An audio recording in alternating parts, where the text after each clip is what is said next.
주님의 기도 같이 하시겠습니다. 주님의 기도 의역대 부분으로 같이 하시겠습니다. 하늘뜰 안에 계신 우리 아버지, 하늘 안에서와 같이 땅 위에서 당신의 이름이 거룩히 여김을 받으셨으며 당신의 나라가 임하셨으며 당신의 뜻이 이루어졌습니다. 오늘날 우리에게 위에 있는 우리의 양식을 주시옵소서. 그리고 우리가 우리에게 빚진 자의 빚을 사하여 준 것 같이 우리의 빚을 우리에게서 사하여 주시옵소서.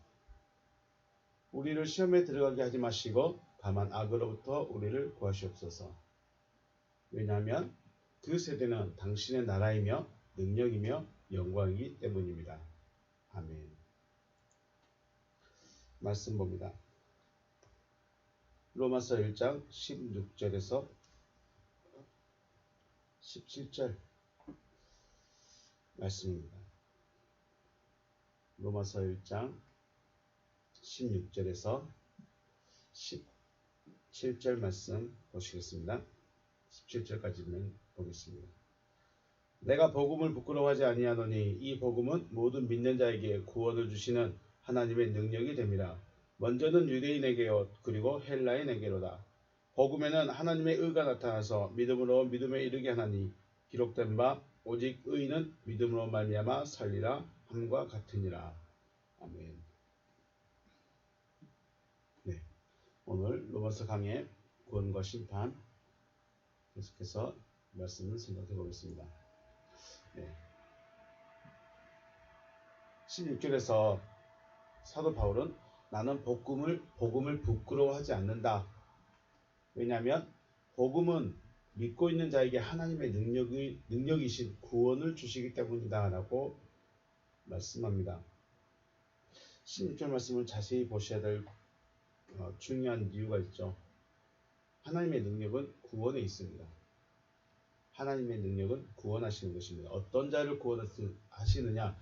믿는 자를 구원하십니다. 믿는 자. 과연 믿는 자라는 사람들은 어떤 사람들일까? 과연 나는 믿고 있는 자일까? 생각을 해 보셔야 되겠죠. 교회만 나와 있으면, 세례만 받고 있으면 과연 믿는 자라고 말하고 있는가? 믿는 자가 무엇인가? 믿는 자가 어떤 상태인가? 믿는 자란 곧 누구인가? 아셔야 되겠죠. 그리하여야 하나님의 구원을 받을 수 있다는 것이죠. 그냥 있으니까 믿고 있으니까 되겠지가 아니라 하나님께 인정받을 수 있는 믿음이 되시길 바라겠습니다. 믿음이라는 것의 결과는 구원입니다. 그럼 왜 믿습니까? 구원을 얻기 위해서 믿는 것입니다. 천국에 가는 거, 네, 틀린 말은 아닐 것입니다. 네. 믿음이라는 것은 믿음의 결과는 구원으로 나타나는데 그 구원이 죽어서 나타나느냐 아니면 지금 현재 나에게 나타나야 되느냐. 항상 믿음이라는 것은 현재형이라고 말씀을 드렸습니다. 그러므로 구원이 없는 혹은 구원을 얻지 못하는 믿음은 믿음이지만 구원에 이르지 못하는 믿음이다 라고 지난 시간에 말씀을 드렸습니다. 애굽에 있는 사람들도 분명히 믿음은 있습니다. 하나님이 언젠가 가나안에 데려다 준다 하더라. 하나님이 언젠가는 가나안 땅을 우리에게 준다고 아브라함과 이삭과 야곱에게 약속하셨다 하더라. 우리는 그 말씀을 알고 있다. 그리고 믿고 있다. 네. 애굽에 있는 사람들도 믿고 있습니다. 하지만 구원을 얻을 수 있는 믿음은 아닌 것이죠. 광야에 있는 사람들도 믿고 있었습니다. 아, 하나님이 우리를 이끌어 가시는구나. 하지만 원망불평함으로 믿지 않는 자. 믿음은 믿음인데 구원에 이르지 못하는 믿음이었다라고 말씀을 드렸습니다. 그러므로 믿고 있다면 구원을 얻을 수 있는 믿음이 되시길 주님의 이름으로 축복합니다. 우리 생각해 볼 것이 한 가지 있습니다. 16절에서 나는 복음을 부끄러워하지 않는다. 왜 부끄러움이라는 단어를 사용하고 있을까요? 왜 부끄러워해야 될까요? 그럼 부끄러워할 일도 있을 수 있다는 것이죠. 복음을 가지고 있는데, 복음을 들었는데 왜 부끄러워할 것인가? 나 바울은 부끄러워하지 않습니다. 그렇다면 여러분과 저는 복음을 부끄러워할 것인가? 아니면 마찬가지로 복음을 부끄러워하지 아니할 것인가에 대한 생각을 해봐야 됩니다. 이 부끄러움이라는 단어를 사용했기 때문에 16절 마지막에 보면 먼저는 유대인에게요 그리고 헬라인에게로다 라고 말하고 있습니다. 유대인은 종교적인 사람들입니다. 종교적인 사람들이라는 것은 도덕적이고 윤리적인 것입니다. 그래서 도덕과 윤리를 중시하고 있다라는 것이죠. 또 헬라인은 철학적인 사람들입니다. 헬라 사람들은. 그래서 지식 혹은 철학을 중시하고 있습니다. 곧 이성적입니다. 그리고 굉장히 합리적입니다.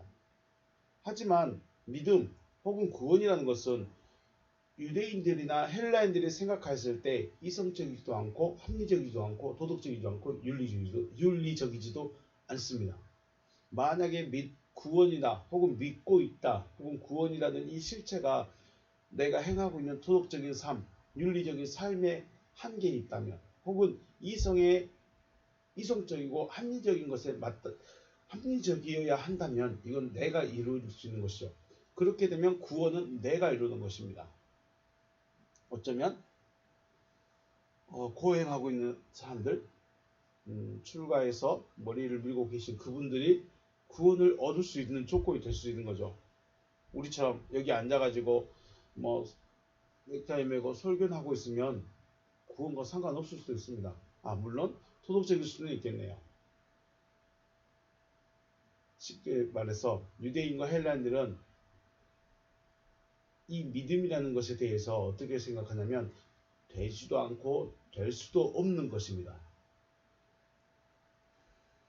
도덕적인 사람, 그리고 자기 중심적인, 그리고 자기를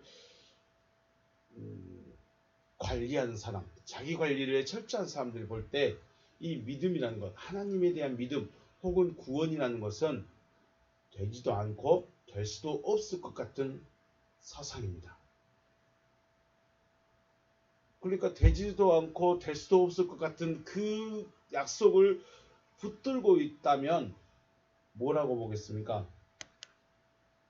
무식한 사람, 혹은 무지한 사람, 혹은 이단, 혹은 좀 이상한 믿음을 가지고 있는 사람 정도로 취급할 수밖에 없다는 것이죠. 그래서 그러면 이걸 바울의 입장에서 봤을 때 유대인들이 바울을 봤을 때 바울은 대단한 사람이었죠. 흠이 없는 사람입니다. 모든 것에 흠이 없고 완벽한 사람이었던 이 바울이 어느 날 갑자기 자기가 죽이려 했던, 자기가 멸하려고 했던 예수 믿음을 전하고 있습니다. 바울이 다른 유대인들이 봤을 때 이건 이해가 안 되는 것이죠. 도덕적이지도 않습니다. 윤리적이지도 않고 헬라 사람들이 봤을 때는 이건 무식한 겁니다. 밑도 끝도 없는 것입니다. 그런데 바울은 부끄럽지 않다는 것입니다. 왜냐하면 복음에는 하나님의 능력이 구원이 있기 때문인 것이죠. 그러면 바울의 입장에서 나는 부끄럽지 않다는 그 말은 나는 당당하다는 것입니다. 왜냐하면 이루어졌기 때문에 이거는 도덕으로 되는 것도 아니고 윤리적으로 되는 것도 아니고 이성적으로 이루어진 것도 아니고 합리적인 것도 아니다. 이건 복음을 받느냐 안 받느냐의 차이구나 라는 것입니다. 그래서 부끄럽지 않다라는 말을 사용하고 있다는 것입니다. 부끄럽다라는 말이 아이스퀴노마이라는 말입니다. 벌골 사납다, 망신스럽다 해서 유래라는 말로 수치스럽다 혹은 부끄러워하다라는 것입니다. 그런데 바울은 부끄럽지 않다. 왜 부끄럽지 않느냐? 아무리 도덕적이어도 아무리 윤리적이어도 복음이 없으면 구원이 안 일어나는 것이죠. 아무리 이성적이고 철학적이고 똑똑하고 아무리 많은 박사를 가지고 있다 할지라도 복음이 아니면 구원이 되지 않는다는 것이죠. 그래서 자기는 부끄럽지 않다는 것입니다. 여러분이 가지고 계신 복음에 대해서 부끄러움을 느끼본 적 있으십니까? 아니면 당당하십니까? 정말로 여러분이 알고 있는 그 믿음, 내가 알고 있는 그 성경이, 내가 믿고 있는 그 말씀이 그 누구와 이야기를 해도 부끄럽지 않습니까? 로마서 1장 14절에서 헬라인이나 야만인이나 지혜 있는 자나 어리석은 자에게 다 내가 빚진 자라고 말했습니다. 1장 14절에서는 헬라인이나 야만인 지혜 있는 자나 어리석은 자에게 빚진 자라는 것은 은혜를 받은 자로서 모든 사람에게 복음을 전해야 되는 빚이 있는 것입니다. 네, 이 빚은 모든 사람에게 갚아야 하는 것이죠. 16절에서 먼저는 유대인에게 또한 헬라인에게로다 라고 말하고 있는 것은 구원이라는 것은 내가 이루어가는 게 아니라는 것입니다. 내가 도덕적으로, 윤리적으로, 이성적으로, 합리적으로 박사가 되고 뭐가 됐다 할지라도 구원은 하나님께로부터 온 것이다 라는 것을 강조하고자 말하고 있는 것입니다.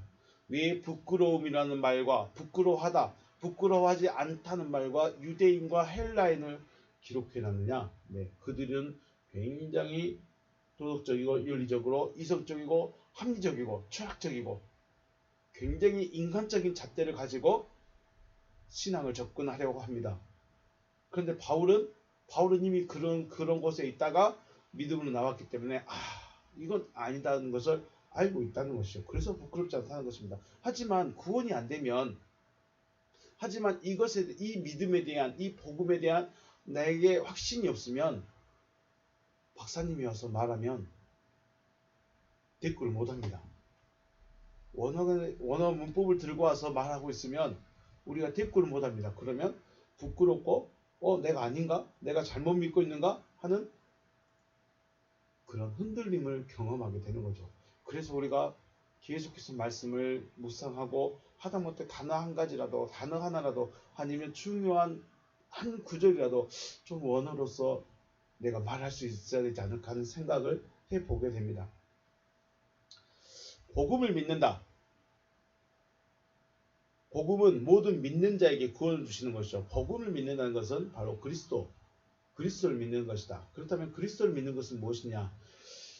그래서 믿음이라는 것에 대해서 지금 창세기를 비롯해서 쭉 오다 보니까 믿음은 이런 것이구나 하고 계속 발전해왔음. 믿음에 대한 정의가 계속 발전되어 오고 있음을 보게 됩니다.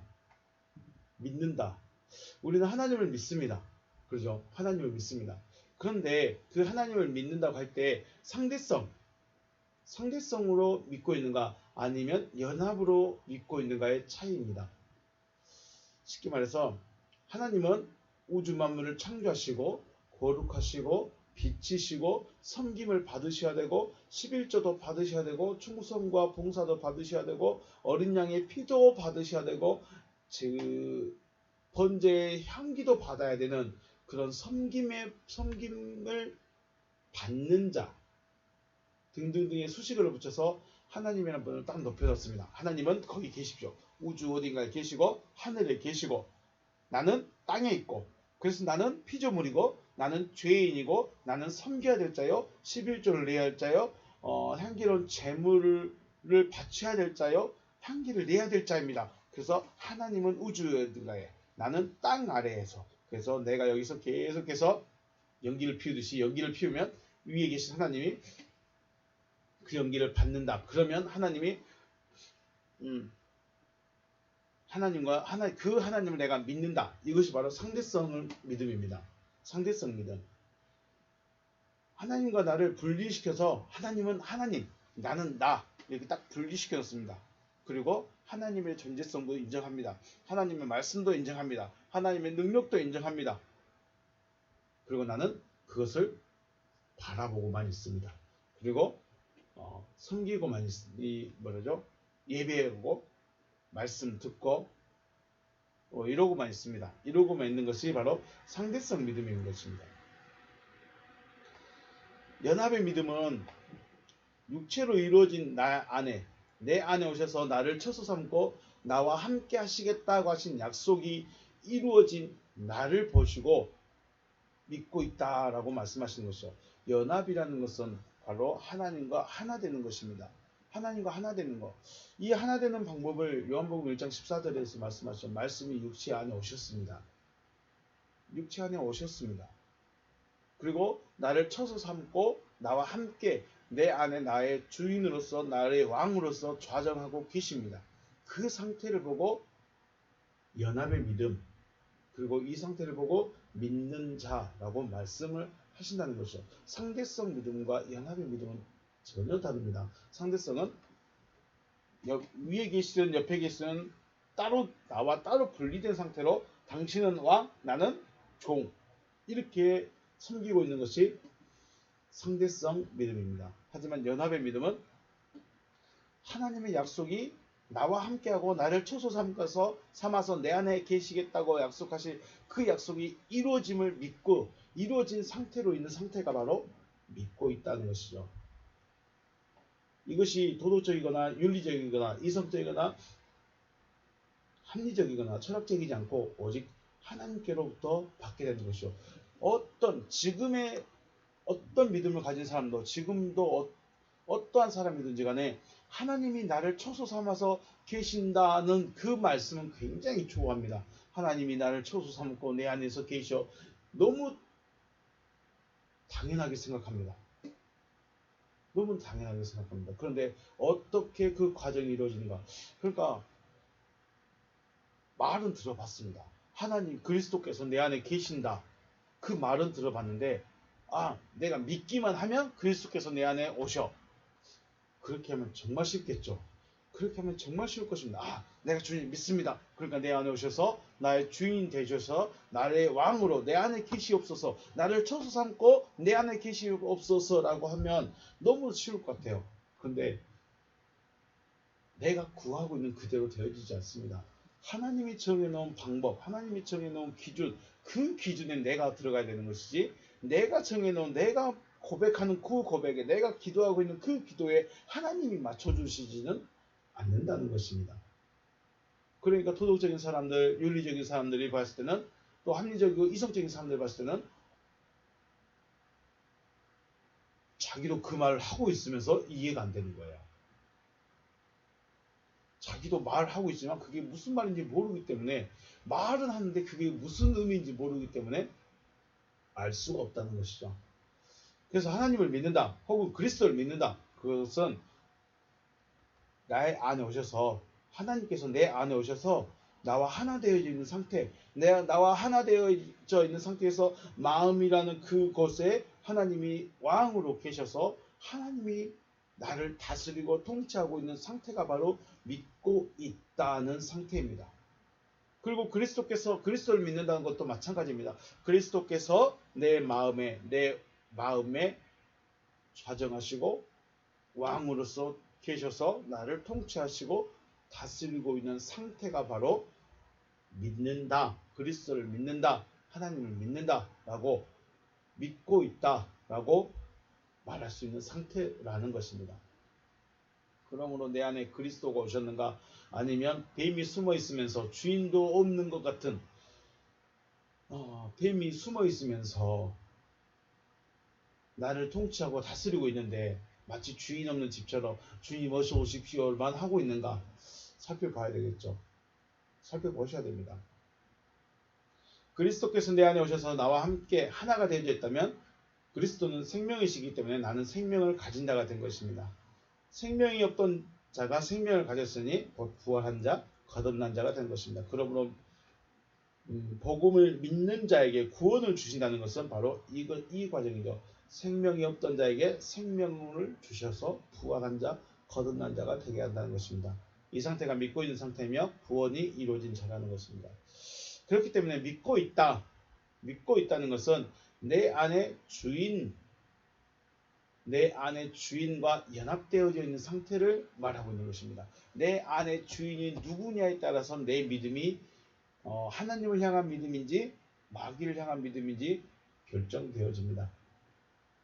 우리는 마치 빈집처럼 있습니다. 아직 그리스도께서 내 안에 오시지 않았기 때문에 이제 주님이 내 안에 오시면 될 것 같네요. 그러면 주님이 내 주인이 되실 것 같네요 라고 말하지만, 실상 주님이 안 계시면 뱀이 내 주인입니다. 그리고 그 뱀은 자기의 정체를 숨겨놓고 우리를 다스리고 있습니다. 왜 숨겨야 됩니까? 왜 내 안에 뱀이 있는 걸 뱀이 숨기고 있을까요? 네, 그것이 저주입니다. 창세기 1장 14절에서 말씀한 것처럼 모든 짐승들이 미워합니다. 그 어떤 사람도, 하나님을 모르는 사람들도 마귀의 사탄을 싫어합니다. 그래서 내 안에 주인이면서 주인이 아닌 것처럼 살아가고 있습니다. 내 안에 주인이면서도 모습을 나타내지 않습니다. 왜냐하면 모습을 나타내면 사람들이 싫어하기 때문에. 그래서 내 안에 주인이 바뀌는 것, 이것이 부활이고 거듭남이고, 내 안에 주인이 하나님으로 바뀌어져 있을 때, 말씀이 내 안에 채워져 있을 때, 그리스도께서 내 안에 채워져 있을 때, 그때가 바로 내가 하나님을 향하여 믿고 있다라고 인정받는 상태가 되는 것입니다. 믿고 있습니다. 내가 고백해서 믿는 것이 아닙니다. 내가 고백한다고, 내가 믿고 있습니다라고 큰 소리 친다고 해서 그 믿음이 하나님께서 인정해 주시는 믿음은 아니라는 것입니다. 하나님의 믿음이, 하나님이 인정해 주시는 믿음은 하나님이 도장을 쾅 찍어 주셔야 됩니다. 그것이 믿음이 있는 자입니다. 네가 나를 믿고 있구나. 이제야 네가 나를 믿고 있구나. 도장을 받아야 된다는 것이죠. 내 안에 누가 주인으로 계시는가 하는 것은 구원과 직결되는 것입니다. 저와 여러분의 주인이 말씀이 하나님이 되시길 주님의 이름으로 축복합니다. 그래서 부끄럽지 않는 것입니다. 하나님이 주인 되셔서 구원에 이르면 도덕적, 윤리적 혹은 이성적, 철학적 이런 논쟁에 대해서 전혀 부끄럽지 않다는 것입니다. 오늘 17절입니다. 17절. 복음에는 하나님의 의가 나타나서 믿음으로 믿음에 이르게 하니 기록된 바 오직 의는 믿음으로 말미암아 살리라 함과 같으니라. 아멘. 원문 보시면 디카요시네, 이 명사 주격 여성 단수 디카요시네가 문장의 가장 앞부분에 떡하니 자리 잡았습니다. 원래 대부분은 접속사, 정속 접속사죠. 접속사, 정속 접속사입니다. 그래서 앞에 문장과 이어집니다. 앞에 문장에 대해서 이어지는 문장. 그러므로 의인이다. 그러므로 의인이다. 데우 엔 아우토. 하나님의 복음 안에서 의인이다. 의인이다. 라는 것이죠. 의이다. 명사니까 의인이라고 하는 것이 더 낫지 않을까 생각합니다. 하나님의 복음 안에서 의인이다. 뭐가 의인이냐? 아포칼립테타이, 나타나진다. 나타났다. 계시되었다. 드러났다는 것이죠. 복음에는 하나님의 의인이 드러난다. 의인이 드러난다는 것이죠. 하나님의 복음에는 의인이 드러납니다. 자, 이 아우토라는 대명사가 앞 16절에서 말하는 유앙겔리아, 복음을 받습니다. 그래서 그 복음 안에서 하나님의 의인이 나타난다. 에피스테오스 에이스피스테, 믿음으로부터 믿음을 향하여 라고 되어 있습니다. 믿음으로부터 믿음을 향하여. 굉장히 중요한 말씀입니다. 믿음으로부터 믿음으로 향하여. 에피스테오스 에이스피스텐. 네. 하나님의 복음 안에서 믿음으로부터 믿음에 이르는 의인이 계시되고 있다. 나타난다. 나타나고 있다는 것이죠. 그러면 복음 안에서는 의인이 나타나는 것입니다. 카도스 게그랍타이, 뭐뭐와 같다. 뭐뭐와 같다. 기록되어진 것. 게그랍타이, 기록되어진 것과 같다. 기록되어진 것과 같습니다. 호테 디카이오스 엑 피스테오스 제세타이. 의인은, 그 의인은, 여기도 마찬가지입니다. 접속사가 뒤에 있고 호가 앞으로 빠져 있습니다. 그러면 이 누구냐면 여기서 말하는 이는 주격 남성 단수 디카이오스에 대한 관사가 됩니다. 그 의인은 믿음으로부터 살게 될 것이다. 살 것이다 라고 되어 있습니다. 의인은 믿음으로부터 살아날 것이다. 살아날 것이다. 네. 살게 될 것이다. 살 것이다. 살 것이다. 네, 이렇게 생각합니다. 살 것이다. 먼저 생각해 보겠습니다.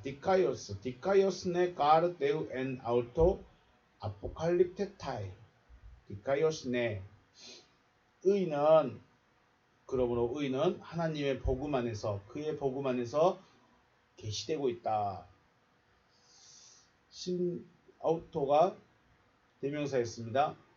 16절에서 유앙겔리온을 봤습니다. 그래서 복음 안에서 디카이오신의 의인이 계시되고 있다. 즉 나타나고 있다는 것입니다. 쉽게 이렇게 보면 복음을 가지고 있는 자 있다면 의인으로 나타난다라는 것입니다. 복음을 가지고 있는 자가 의인이다. 이렇게 말하는 거죠. 그냥 직설적으로 단답형으로 말하면 복음을 가지고 있는 그가 의인이다라는 것입니다.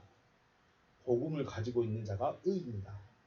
자, 그럼 복음은 하나님의 아들에 관한 약속이죠. 복음을 가지고 있으면 의인이다. 복음은 하나님의 아들이다. 그러면 의인은 또 하나님의 아들이 되는 것이죠. 그러면 보면 복음과 의인과 하나님의 아들은 같은 이야기를 하고 있는 것입니다. 요한복음 5장 39절 너희가 성경에서 영생을 얻는 줄 생각하고 성경을 연구하거니와 이 성경이 곧 내게 대하여 증언하는 것이다. 에르나테 너희가 찾고 있다. 혹은 성경을 상고하고 있다. 이 책을 보고 있다는 것이죠. 에르나타 너희가 찾고 있다. 타스그라파스 그 성경을 찾고 있다. 성경을 찾고 있다. 허티 히메이스 너희가 또 케이테 생각하고 있기 때문이다. 무엇을 생각하는가? 엔 아우타이스 성경 안에서 아우타이스 역격 복수 3인칭 역격 복수 성경 그 성경 안에 조엔 아이오니어스 생명의 세대를 얻을 수 있기 때문에 생명을 얻을 수 있기 때문에 성경을 찾고 있다라고 말하고 있습니다. 카이 에케나이 성경 이 성경이 에스틴 성경이다. 아이 말티로사이 페리 에모 그 성경이 나에 대하여 증거하는 증거들이다. 성경은 나에 대해서 증거하는 증거들이다 라는 것이죠.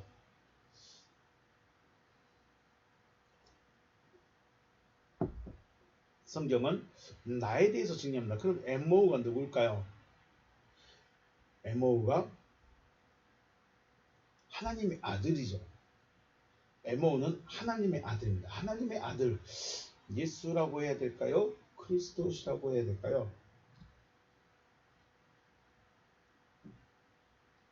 그리스도시죠.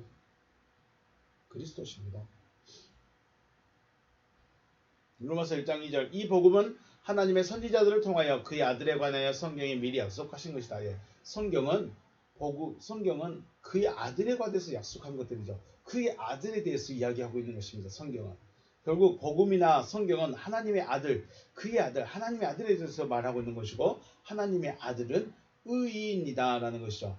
의인이라는 것입니다. 하나님께서 의인이라고 하시는 대상은 공의롭고 정의를 실행하는 그리고 실천하는 사람을 말씀하지 않고 하나님의 말씀이 이루어진 자를 하나님의 아들이다라고 그리고 의인이다라고 말씀을 하십니다. 요한복음 6장 27절 썩을 양식을 위하여 일하지 말고 영생하도록 있는 양식을 위하여 하라. 이 양식은 인자가 너희에게 주리니 인자는 아버지 하나님께서 인치신 자니라. 투턴 가르 호 파텔 에스프라기센 호 데오스 하나님이 아버지께서 인치셨다. 여기서도 마찬가지입니다. 호 파텔 호 데오스 아버지 하나님인데 이 인치셨다는 단어가 이 사이에 딱 들어가 있습니다. 왜 이 사이에 들어가 있을까요? 하나님이 확실하게 도장을 찍어야 되죠. 하나님이 확실하게 도장을 찍었다는 것으로 이 호 파텔과 호 데오스 사이에 에스프라기센 동사를 딱 넣어버렸습니다.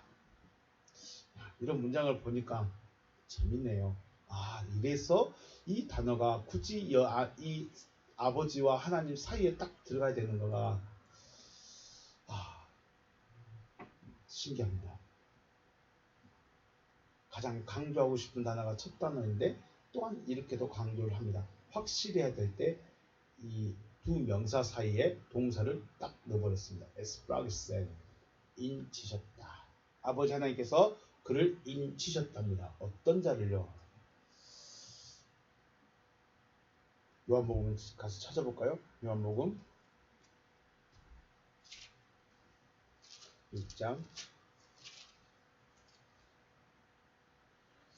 자, 양식을 주는 자라고 그러죠. 썩을 양식을 위하여 일하지 말고 영생하도록 있는 양식을 위하여라. 이 양식은 인자가 줄 것이다. 양식을 주는 자가 곧 하나님의 아버지의 인침을 받은 자, 하나님의 아들인 것입니다. 양식을 줘요. 양식을 줘요. 양식을 왜 줄까요? 양식은 살라고 주는 거죠. 그러면 양식은 어떤 양식을 주느냐에 따라 다른 거죠. 풀을 주느냐, 씨 있는 양식을 주느냐에 따라 다릅니다. 창세기 1장을 잘 아시죠? 우리는 하늘 양식은 씨 있는 양식을 주실 수 있는 분입니다. 씨 있는 양식을 주셔야 되고 또 씨 있는 양식을 먹어야 되는 것이죠. 양식을 줄 수 있는 자, 양식을 줄 수 있는 자는 씨를 먼저 먹은 자입니다. 네. 그러므로 하나님의 그 복음 안에 의인이 계시되고 있다. 이 말씀은 복음으로 나타나지고 있는 존재, 복음에 의해서 나타나진 존재는 의인이라는 것입니다. 이 소절만 생각하면 바로 복음은 의인되게 하는 겁니다. 복음은 의인되게 합니다. 그래서 16절에서 이 복음은 모든 믿는 자에게 구원을 주시는 하나님의 능력이 됨이라 라고 말씀하신 것이죠. 복음은 구원을 주십니다. 그럼 복음은 의인이 되어서 구원을 이루게 하는 것이다 라고 증명할 수 있겠습니다. 복음은 왜 들어야 되냐? 왜 복음을 들어야 되느냐? 왜 아들에 대해서 들어야 되느냐? 왜 아들이 내 안에 들어와야 되느냐? 내가 의인 되어서 구원에 이르게 하기 위해서 복음이 반드시 필요하다라는 것입니다. 이 말을 다시 한번 증명해 줄 말이 바로 기록된 바라는 말입니다. 기록된 바. 카도스 게그랍타이 기록되어진 것 같다. 우리가 말한 성경은 결국 의인에서 우리가 구약이든지 구약에서 말하고 있는 성경은 의인에 대해서 말하고 있다는 것입니다. 의인. 네. 의인에 대해서 성경은 의인에 대해서 말하고 있습니다. 후에 다시 말씀드리겠습니다. 데우 엔 아우토 누구의 복음인가? 하나님의 그 복음 안에서입니다. 하나님의 그 복음 안에서. 말씀을 원문에 보시면 데우스, 데우 앞에 관사가 있을 때와 없을 때의 차이가 많습니다.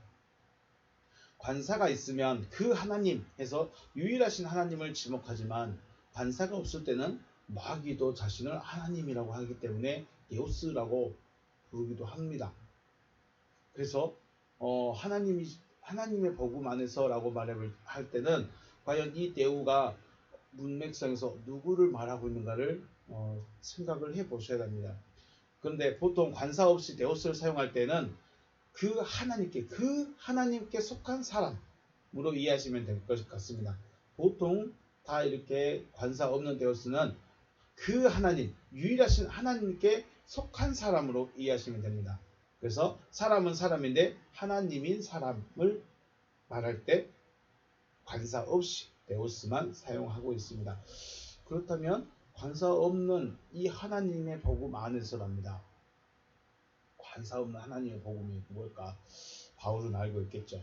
에크피스테오스 에스피스틴, 에크피스테오스 에스피스틴, 에크 시작 혹은 원천으로부터의 시작 이런 의미입니다. 에크피스테오스 믿음으로부터 에이스 향하여 목적 그 목적을 향했을 때 에이스 피스틴 믿음에 이른다. 믿음으로부터 믿음에 이른다라는 말입니다. 믿음으로 시작해서 믿음으로 완성된다는 의미의 말씀이죠. 믿음으로 시작해서 믿음으로 완성된다. 믿음으로 시작하는 것과 믿음으로 완성된 것은 뭘까? 생각을 해보셔야 되겠죠. 자, 복음을 받아들이는 것이 믿음의 시작이며 믿음의 완성은 의인 것입니다. 이 말을 이렇게 하는 것입니다. 복음을 받아들이는 것을 믿음의 시작이고 이 믿음의 완성이 바로 의인인 것입니다. 다시 말하면 복음을 받아들여서 구원에 이르러야 된다는 것이죠. 복음을 받아들였다. 이것이 그리스도시구나. 이것이 하나님의 말씀이구나 하고 끝나면 안 됩니다. 말씀을 받았으면 그 말씀이 나와 연합될 수 있도록 구원에 이르러질 수 있도록 우리는 기다리고 애를 써야 된다는 것이죠. 여기서 생각할 것이 죄에 대한 문제입니다. 믿음으로 시작했습니다. 믿음으로 시작하지 않는 모든 것은 죄죠. 믿음으로 시작하지 않는 모든 것은 죄가 됩니다. 믿음으로 시작하면 죄가 시작되지 않습니다. 네. 그러므로 죄의 기준, 우리가 생각하는 죄의 기준은 무엇일까? 무엇을 죄라고 해야 되는가 하는 질문이죠. 왜 죄인가? 앞에서 말씀드렸듯이 유대인의 기준은 종교적인 기준입니다. 그리고 헬라인의 기준은 철학적, 이성적인 것입니다. 도덕적으로, 윤리적으로 문제가 있으면 죄인입니다. 이성적이지 않고 불합리하면 죄인입니다. 헬라인들은. 그럼 우리는 죄의 기준이 어디에다 둬야 될까요? 죄이다 혹은 죄가 아니다의 기준은 하나님이십니다. 죄의 기준은 하나님이 있습니다. 하나님이면 죄가 아니고 하나님이 아니면 무엇이 됐든지 그것은 죄가 되는 것입니다. 다시요. 죄의 기준은 하나님입니다. 하나님이면 무엇이 됐든 죄가 아닙니다. 하지만 하나님이 아니면 무엇이 됐든 죄가 되는 것입니다. 유대인들이 종교적이라는 것은 도덕이나 윤리가 기준이 되어서 죄를 정하는 것이고 정하게 됩니다. 그래서 성경을 도덕과 윤리적으로 해석을 많이 하는 것이죠. 그래서 이웃에게 구제를 하고 가난한 자를 돌아보고 고아와 과부를 위해서 애쓰고 등등등 많은 것을 해야 한다고 강조합니다. 도덕적이고 윤리적으로.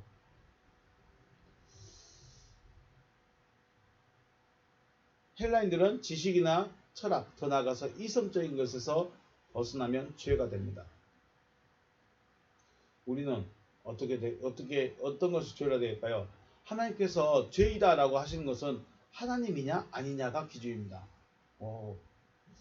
여러분은 하나님이십니까? 하나님이 아니면 그 무엇이 됐든 죄가 됩니다.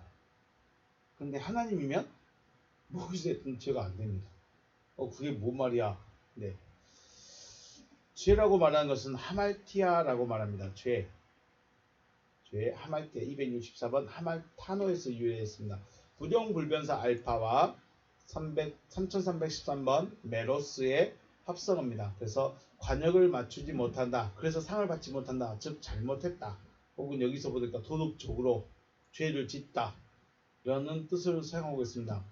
메로스, 부정불변사 알파스와 메로스는 부분 혹은 분깃으로 취하다. 여기 보면 조각, 혹은 목 이렇게 되어 있습니다. 쉽게 말해서 상속이라고 말하죠.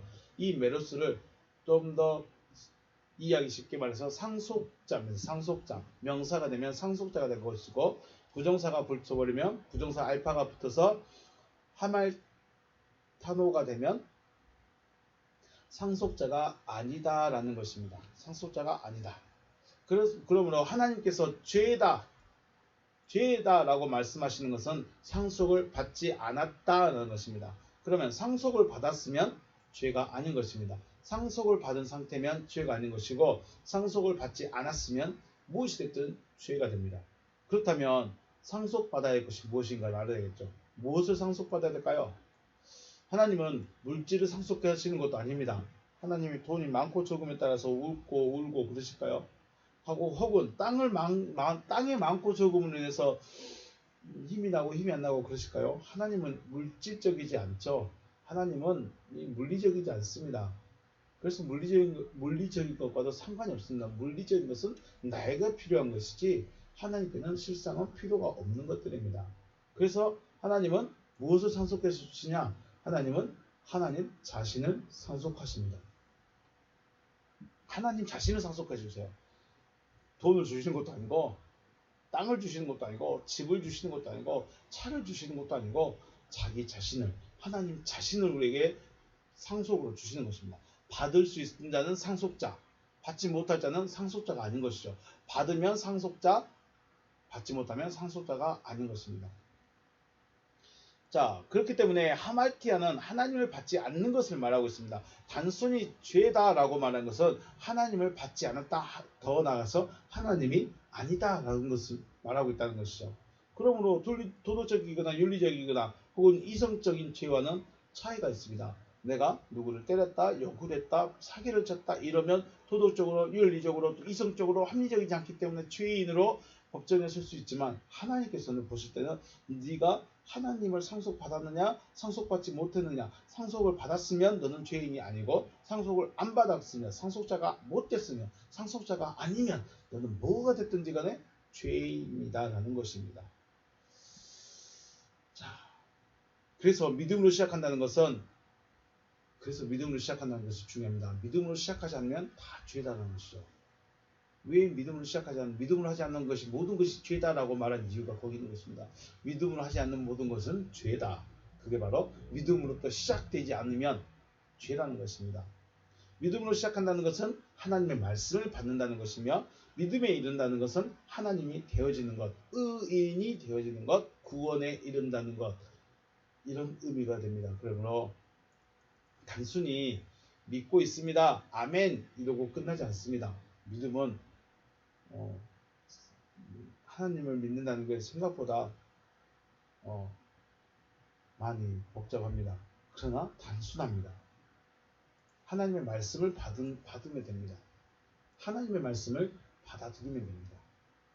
그리고 그 말씀이 내 안에서 부활하고 역사할 때까지 나는 그 말씀을 간직하고 있으면 되는 것입니다. 역사는 하나님의 것입니다. 그래서 수동태입니다. 믿음에 이른다. 믿음으로부터 믿음에 이른다는 것은 하나님이 되어지는 것을 말하는 것이죠. 온전히 상속자가 되어버리는 것이죠. 상속자였을까? 하나님을 상속받는 자가 되실 주님의 이름을 축복합니다. 카도스 게그랍타이, 뭐뭐와 같이 기록되었다. 기록되어진 것과 같다는 거죠. 기록되어진 것과 같다. 호테 디카요스 에피스테오스 데세타이, 의인은 믿음으로부터 살 것이다. 네, 기록되어진 것, 게그랍타이, 기록되어진 것 같다. 기록되어진 것을 우리가 알고 있는 성경을 말하고 있습니다. 그런데 어느 특별한 한 권 혹은 한 선지자를 지목하지 않습니다. 물론 간주에는 다른 이 부분을 말씀하죠. 의인은 믿음으로 말미암아 살리라 말씀하신 그 부분을 간주로 적어놨지만은 전체적으로 봤을 때 기록되어졌던 것들, 기록되어진 전체적인 것들은 이 말을 하고 있다는 것이죠. 그래서 어느 한 권 혹은 어느 한 선지자만 지목하지 않고 있습니다. 앞에서 말씀했듯이 선지자들을 통해서 미리 약속하신 모든 말들, 그죠? 선지자를 통해서 미리 약속하신 모든 말은 의인은 믿음으로부터 살 것이다 라는 것입니다. 그러면 모든 성경은 한 문장을 하면 의인은 믿음으로부터 살 것이다 라는 것입니다. 모든 성경은 이것을 말하고 있다는 것이죠. 모든 성경은 믿음으로 살 것이다. 제세타이, 동사가 살 것이다 라는 동사에 태가 있습니다. 능동태가 있고 중간태가 있고 수동태가 있습니다. 능동태는 살아날 것이다.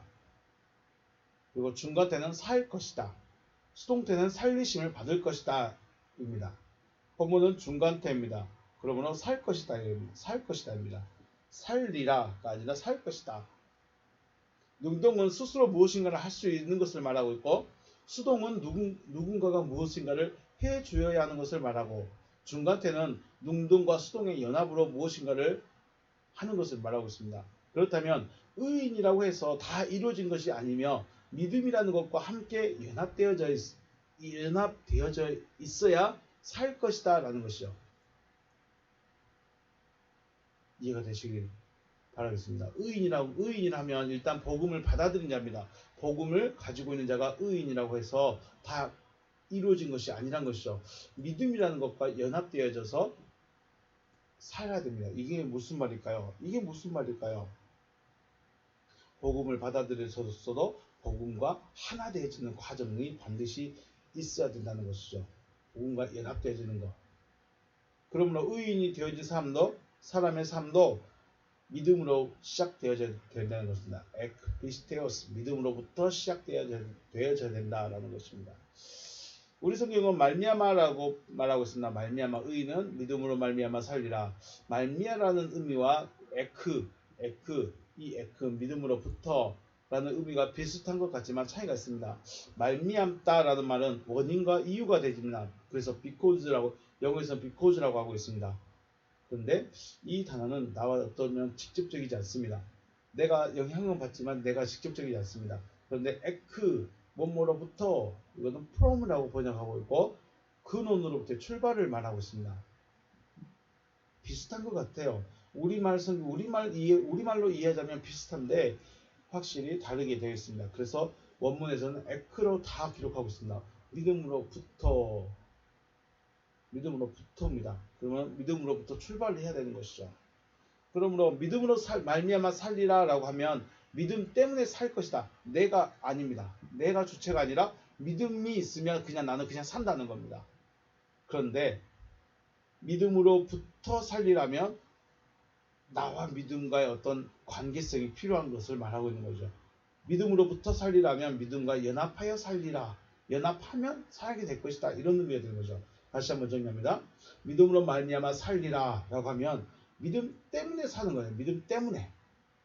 나는 그냥 있는데 이 믿음이라는 것 때문에 그냥 내가 그냥 끌려가는 겁니다. 이게 사는 것. 이게 말미암아 라는 의미가 되고 믿음으로부터 살리라 라는 것은 믿음과 연합하면 살리라 이런 조건이 성립되는 거죠. 믿음과 내가 연합합니다. 말씀을 받은 나와 믿음과 연합하면 살 것이다 라고 말하고 있는 것이죠. 전혀 다른 의미가 되어버리는 것이죠. 그래서 앞에서 살 것이다 라고 말이 중간되었습니다. 나 혼자서도 안 됩니다. 나 혼자서도 안 되고 믿음만 있어도 안 됩니다. 나와 믿음이라는 것이 연합되어졌을 때 온전한 결과가 나타나게 되는 것입니다. 내 안의 말씀과 그리고 그 말씀하신 주체와 내가 하나 되어지는 것입니다. 내가 나에게 하신 그 말씀 그리고 말씀하신 그 주체와 내가 하나 되어졌을 때 온전한 믿음의 결과가 나타난다는 것입니다. 저는 개인적으로 이 문장이 꽤 오랫동안 궁금했습니다. 이게 무슨 말일까? 의인이란다면 이미 완성되어 있는데 왜 또 믿음이 필요하지? 이런 궁금증을 꽤 오래 가지고 있었습니다. 예수님은 말씀으로부터 시작되었습니다. 말씀으로 시작되어졌고 말씀이 되어졌기 때문에 의인이라 할 수 있습니다. 그러할지라도 예수님은 그 안에 예수라는 존재 안에 주인 혹은 왕이 아버지 하나님이셨습니다. 이 상태를 끊임없이 유지하고 있다는 것이죠. 끊임없이 이 상태를 유지하고 있어야 하는 것이죠. 마찬가지입니다. 우리가 말씀을 들었고 말씀이 마음에 있다면 나는 알 수 없지만 반드시 하나님의 말씀은 싹이 나게 되어 있습니다. 언제인지 알 수 없지만 하나님의 때에 싹이 나게 되어 있어서 나를 거듭나게 할 것입니다.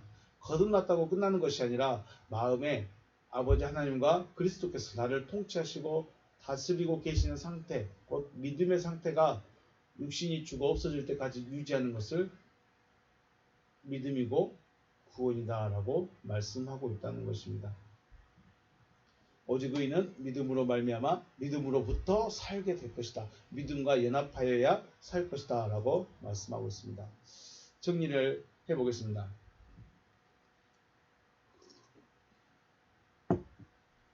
로마서 1장 16절 로마서 1장 16절과 17절 18절은 로마서의 가장 핵심적인 내용입니다. 왜냐하면 믿음이란 무엇인가 하고 또 복음이란 무엇인가 하나님의 능력이라는 것은 무엇인가 믿음의 결과는 무엇인가에 대한 질문을 해주고 있습니다. 그리고 그에 대한 답도 있죠. 16절에서 복음을 믿는 자는 하나님의 능력이신 구원을 받게 됩니다. 복음은 하나님의 능력인 구원을 받게 됩니다. 복음으로.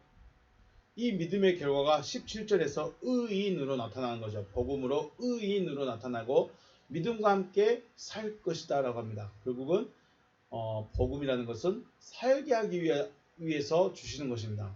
살기 위해서 살아나기 위해서 받아야 되는 것이죠. 18절과 19절은 믿지 않음의 결과를 말씀하고 있습니다.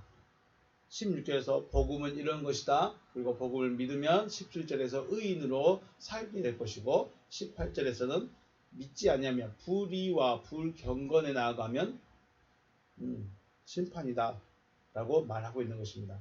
그러므로 믿음과 믿음의 결과와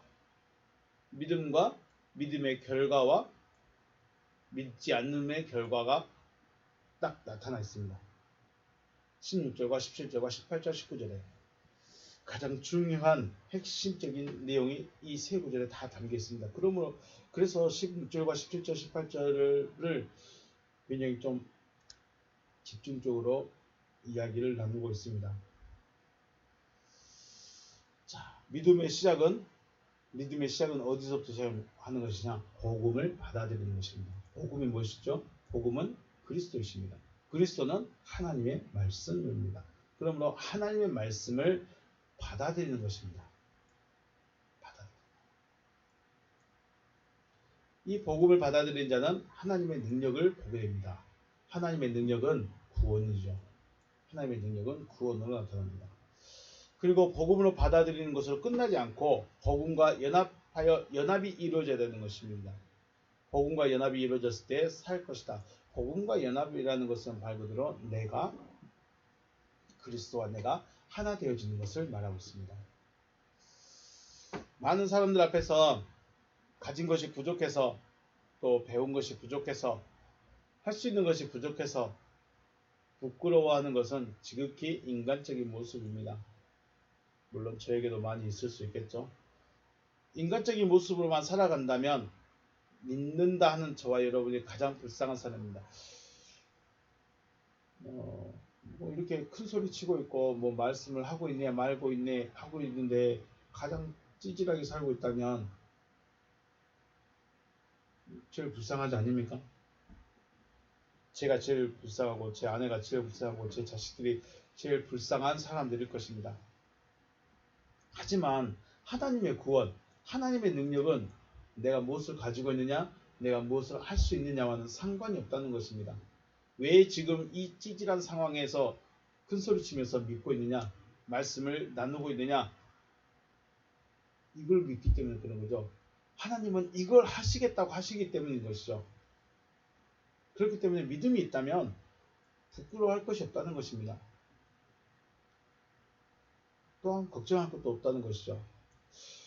부끄러움이 있고 걱정이 있고 근심이 있다는 것은 아직 내가 믿음과 연합이 이루어지지 않았다는 방증이 될 것입니다.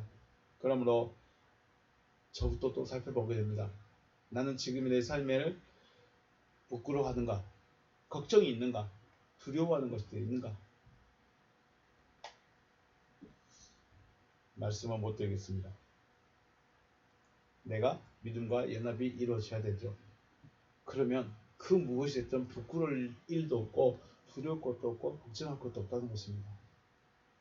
그래서 그러면 하나님의 입장에서 육신의 문제가 걱정거리일까요? 육신의 고통이 걱정거리일까요? 근심거리일까요? 하나님은 육신과는 큰 상관이 없겠죠.